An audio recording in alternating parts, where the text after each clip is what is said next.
அதிசயங்கள் செய்கிறவர் நம் அருகில் இருக்கிறார். அற்புதங்கள் செய்கிறவர் என்றும் நமக்குள் வசிக்கிறார். 1 சாமுவேல் 30:3-4 வாசிங்களேன்.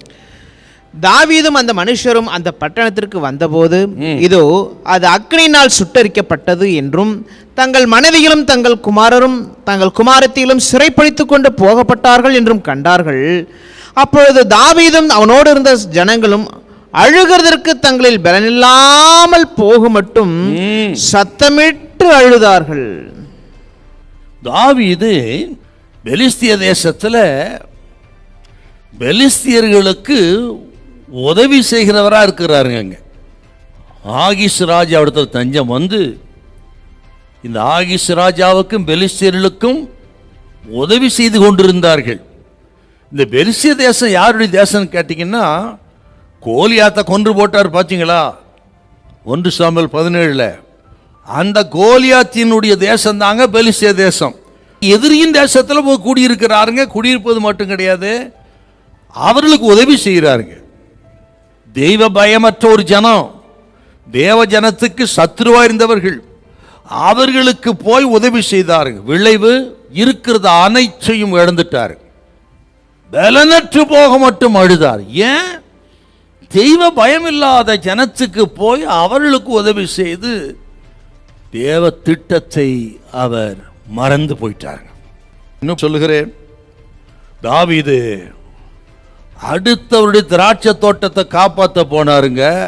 ஆனா தன்னுடைய திராட்சை தோட்டத்தையோ தவற விட்டுட்டார். இன்னைக்கு நிறைய பேர் அப்படிக்கிறாங்க. அடுத்தவருக்காக பிரயாசப்படுவாங்க, அடுத்த குடும்பத்துக்காக பிரயாசப்படுவாங்க, அடுத்தவர்களுக்காக எல்லாத்தையும் செய்வாங்க, தான் சொந்த குடும்பத்தை விட்டுருவாங்க. எவ்வளோ பேர் இருக்கிறாங்க அப்படி.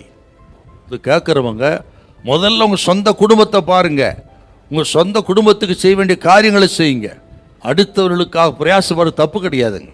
நான் தான் சொந்த குடும்பத்தை விட்டுட்டு அடுத்தவர்களுக்கு பிரயாசப்படுறது தேவனுக்கே சித்தம் கிடையாது.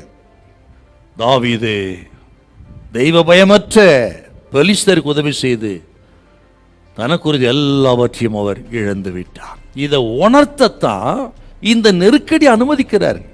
அநேக சந்தர்ப்பங்களில் நாம் உணர்வடைவதற்காகத்தான் எதிரிகள் மூலம் சில நெருக்கடி கொடுத்து நம்ம உணர வைக்கிறார். இதை நம்ம உணரணுங்க. நம்ம இன்னும் அருமையான ஒரு வேத பகுதி பாருங்க. இதெல்லாம் இன்னும் சொல்லுகிறேன், ஒருவேளை அப்படி எல்லாத்தையும் எழுந்திருந்தாலும் இந்த நாளில் கருத்து சொல்கிறா, நம்ம அடிப்பதற்கு தேவன் இப்படிப்பட்ட நெருக்கடி அனுமதிக்க மாட்டாருங்க. அதை உணர்த்துவார். முற்றிலும் அழிக்க மாட்டார்.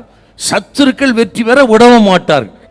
நெருக்கடியா சோதனையா எப்பக்கம் நெருக்கமா சத்துருக்கள் ஒரு வழியா வருகிறார்களா, பயப்படாதீங்க, 7 வழியாக ஓடி போவார்கள். கர்த்தர் உங்கள் பட்சத்திலிருந்து வெற்றி தருவார். ஹல்லேலூயா, ஹல்லேலூயா.